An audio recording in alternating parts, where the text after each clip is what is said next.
for a scare.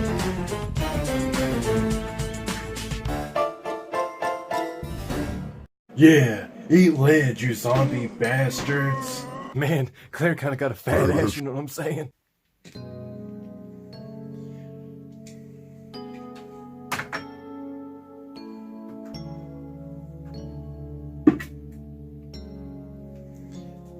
Maybe I'm just a little bitter. I mean, I put a lot of effort into my YouTube videos. I spend hours into editing every single video I put out. Needless to say, I put a lot of effort into building up my channel just to get it to barely 3K subscribers, just to have it all torn down. So to see a guy be able to just get in front of a camera and yammer out some sob story without any effort or editing whatsoever, and then immediately get picked up by a bunch of mass media outlets and get 20K subscribers thrown in his lap? You see, my main problem isn't that he got the break that I didn't get.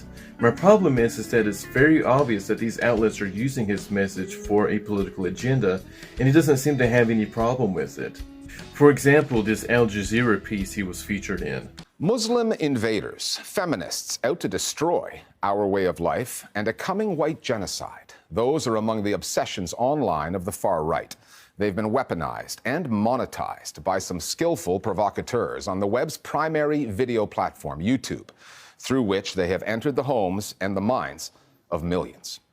The content, typically disguised as cutting-edge journalism, can have real-life ramifications, viral material that is capable of not just radicalizing the views of those who watch it, but driving some of them to acts of violence. Among the best-known practitioners of the art, the rebel media. Now, I'm not a huge fan of rebel media. We all know what they're really about. But notice how the guy frames this. They're anti-mass migration, and they're anti-feminism, and he frames it in the worst sounding way that he possibly can, while also deliberately ignoring any real issues and criticisms that could be had from these issues. All you need to know is that their views are scary and they're dangerous for spreading them. If you watch the full video, it's basically like a parody of an anti-right-wing smear video. When I first found right-wing media and far-right media on YouTube, I was in a very difficult time in my life. I had just dropped out of college and had to move back home. And I went to YouTube in an effort to try to fix myself. This is CAIN. 5 years ago, he turned to the internet in search of information. What he fell into was a YouTube-shaped hole of far-right content, a new community, a new identity. I remember I was watching Gavin McInnes. The ultimate goal of the East is to convert it. Convert or die. Gavin would talk about Islam. He would talk about how The message is basically, it's scary that you're so anti-mass migration, without even really trying at all to either confirm, investigate, or deny whether or not there are actual legitimate criticisms to these agendas. Anti-Muslim, anti-immigrant, anti-refugee, anti-climate, anti-liberal, anti-a lot of things. And they kind of say that they're about challenging mainstream narratives. Unlike a real news organization, they don't look for balance, but they simply try to create narratives that anger, that really get people riled up. All you need to know is just that they have these views and it's scary. That's all you need to know. And then in the very end, they make sure to really emphasize how scary it is. Also, that YouTube gives them a platform. You're teaching people that, people in their community are trying to destroy them, to upend their idea of culture. I think it's almost, a logical next step that some people will choose to act on it. There's a reoccurring theme in many of the stories of radicalization, YouTube, and the numerous loopholes that allow extremists to slip past content gatekeepers, broadcasting their views to large audiences, often unregulated. YouTube, as far as I'm concerned, is perhaps even more than Facebook, the most powerful force for radicalization, misinformation, propaganda that the world has ever seen. You see, they won't outright say that they want them to be censored and want these views to be censored, but they'll heavily emphasize how it's super scary and spooky that someone would give them a platform. Ooh. And it's also really dangerous. Something might happen any second because somebody's voicing these views and opinions. Before I get into the next segment, I would like to clarify something that I talked about in the previous video. That is the possibility that a member of Redneck Revolt threatened James Fields with a gun leading up to the car incident. You see, in reality, yeah, that's exactly how it happened. That actually happened. Dwayne Dixon openly admitted to chasing Alex Fields to his car with a gun, and not jack shit happened to him. Dwayne Dixon, a professor, Antifa associate, and leader of a group called Redneck Revolt, had recently bragged about chasing James Alex Fields at Charlottesville into his car with a rifle leading up to the death of Heather Hare. The narrative of the Salt Left was that the man behind the wheel, Fields, maniacally and purposefully drove into protesters with the intention of harming them. However, the story has been changing rapidly and still continues to do so. Currently, the story is that Fields was chased by an armed agitator, Dixon, who is a professor, I must reiterate, and Fields, in fear for his life, attempted to flee from danger, crashing into the car in front of him, which in turn hit the car in front of it, which then hit the protesters. Put that down! Put that down! Don't touch me. Hey, put that down, sir! You're on private property. You're on property. You may not touch me. You don't touch me. Move past me. Move past me. Move past me. Move past me. You just don't see bravery like this anymore. Move past me. Move past me. Move past me. It looks like this soy boy has not been taking his gender reassignment meds. James Fields with a rifle. Do you think that contributed, perhaps, to his mental state? Call campus police, please. So to clarify, if you chase someone into their car with a gun and in a panic frenzy they run somebody over and kill them, you're apparently not held liable for any of it. This also puts us in a great position to segue into the next subject. You see, Caleb is very concerned about hateful political rhetoric. No, not that. Didn't say anything to anybody, or just walking out, or what? I was walking out with a Trump sign, and he grabbed my Trump sign and started following me, saying I was like a racist and stuff. No, not that. Can I? Well, shut the fuck up, sir. Go, trip, dumb bitch. It's just go that way.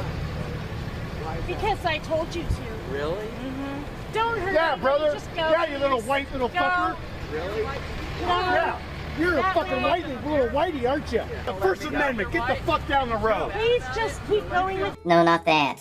You see, it's only serious when right-wingers do it. You see, the first thing you learn is that anybody that Caleb disagrees with is engaging in hate politics by default. And basically anybody who's to the right of neocons can easily be classified as someone who's engaging in hate politics. And you just throw them under that umbrella, and that totally makes sense. Hey guys, Faraday here. So a little while ago, I went on CNN and PBS. This was after my article, which came out in the New York Times, about the alt-right pipeline on YouTube. Now, during my interview on CNN, I talked about digital hate politics.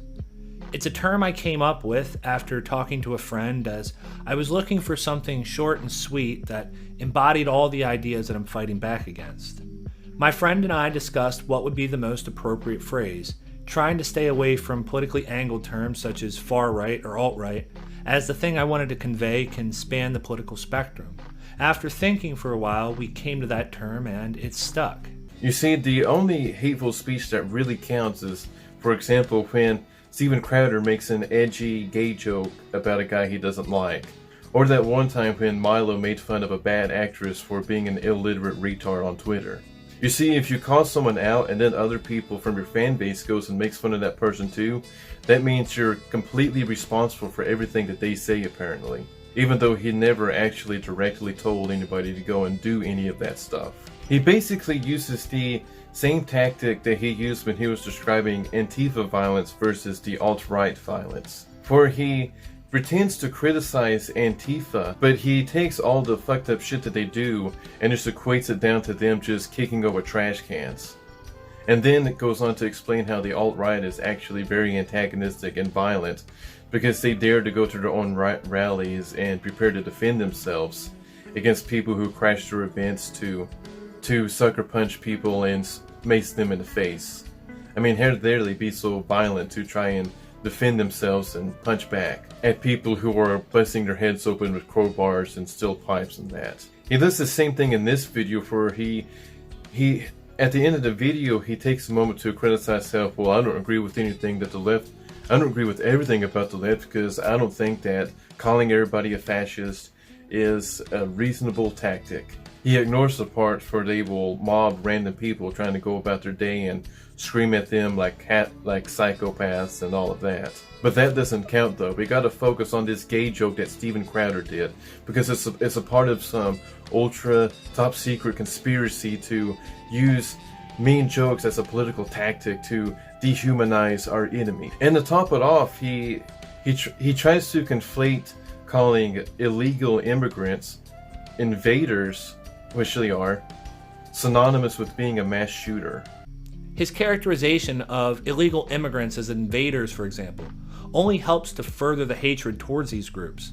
And we can see this type of rhetoric play itself out very clearly in terrorist attacks like the one in El Paso recently, where the shooter also referred to Mexican immigrants as invaders and used this justification to murder them in cold blood. Fucking quiz! It really doesn't make any sense. I mean, I still cannot figure out whether this guy is purposely being disingenuous or if he's really just that out of touch. Maybe we should watch one of his earlier videos and we can get a little bit of insight over here.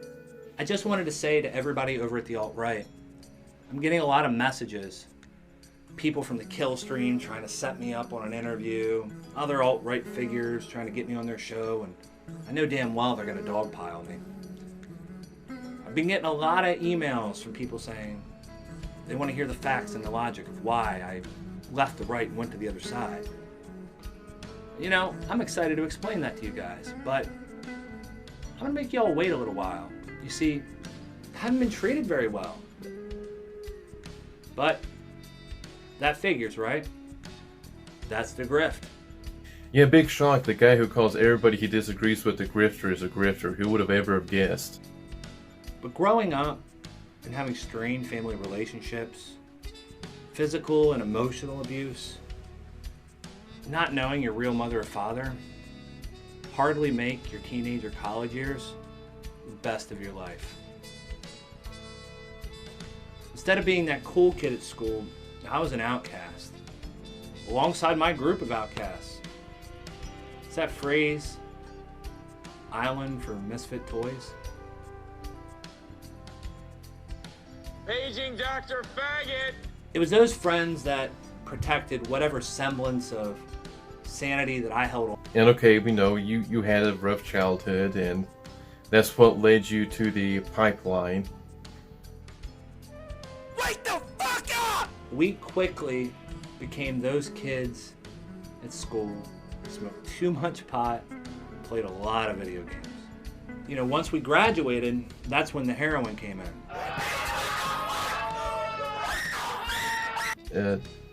Did you do heroin? Fast forward ahead and he has trouble with relationships and then he drops out of college and that's where he really starts to go down the pipeline.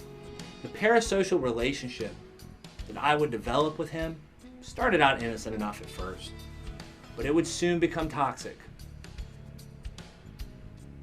I was taught to hate feminism and Marxism. I was taught that liberals and immigrants were destroying the country. It was all under the guise of objective reality. And I was young and naive about the world. I couldn't push back against this. I thought I was learning. I thought I was becoming a better person, and I was, but not without a cost. I was being red-pilled. Internet slang for right-wing brainwashing. You see, it comes from the movie The Matrix, where the main character, Neo, learns the unbearable truth of reality. And this played right into my biases. After all, why was it that my life was a hellscape of memories and a past I couldn't escape? And why was it that I came from such dysfunction while other kids had their mom and dad? And why was it that my friends grew up in shambling houses while the bullies at school grew up in what were palaces in my mind? There had to be a nefarious structure to life. And after all, the good people just stood idly by and watched. They must have been complicit too in this evil, invisible oppression. Okay, so basically what you seem to be describing is you have this fatal attraction type obsession with Stefan Molyneux, and therefore you made his every seeping word religion instead of expanding your horizons and doing your own research, and that's somehow his fault. You're taking his stuff and then making it about your own personal, very specific personal situation which Stefan doesn't know anything about. I don't want to be a dick, but his videos where he explains the truth about such and such move me, and talks about feminism and the problems with mass migration, that doesn't have anything to do with your very, very specific childhood trauma. I'm starting to suspect that maybe you have a girl's dead body in a room that you kept and embalmed so that she could never leave you. I mean, this is like fatal attraction type stuff. It's kind of freaky, but you know, it is the Halloween special, so good subject, I guess. Maybe get a psychiatrist or something. I don't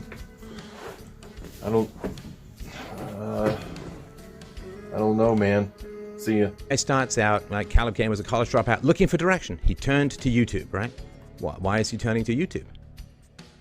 Why is he turning to... I mean, it's a big question, right? Why would he be turning to YouTube? Does he not have friends, family, a culture around him, no church or anything like that? So anyway, so soon he was pulled into a far-right universe watching thousands of videos filled with conspiracy theories, misogyny, and racism, right? So you see, he was pulled into a far-right universe. He didn't choose to watch. He didn't choose to click. He's just pulled into it. He's like, it's like this windowless van of the alt-right rolled up, put him in a potato sack, and drove him off with promises of free candy, followed by being sold in some subterranean Saudi Arabian slave market, right? It's not a choice. He didn't make a choice to click on things, just pulled into, right? So you gotta look at this guy as a victim and I guess these nasty predators who make arguments and evidence online. So then the next thing is I was brainwashed. Now listen, look, there are some very serious and very dangerous cults out there in the world that really prey on people, that take their life savings, that lock them up, that torture them, that rape them, that genuinely use powerful, destructive, horrible techniques of brainwashing. And to include that in people who make arguments online, to include that term, not only is it offensive to anyone who's just making arguments online, but also it's genuinely offensive to prey upon real victims of brainwashing. You know, people in North Korea, right? Real victims of brainwashing. You really shouldn't. You can't ethically use that as a way of opposing arguments you don't like online. I mean, come on. This is a terrible, terrible thing to do. Keep watching for some freaky stories on YTV next.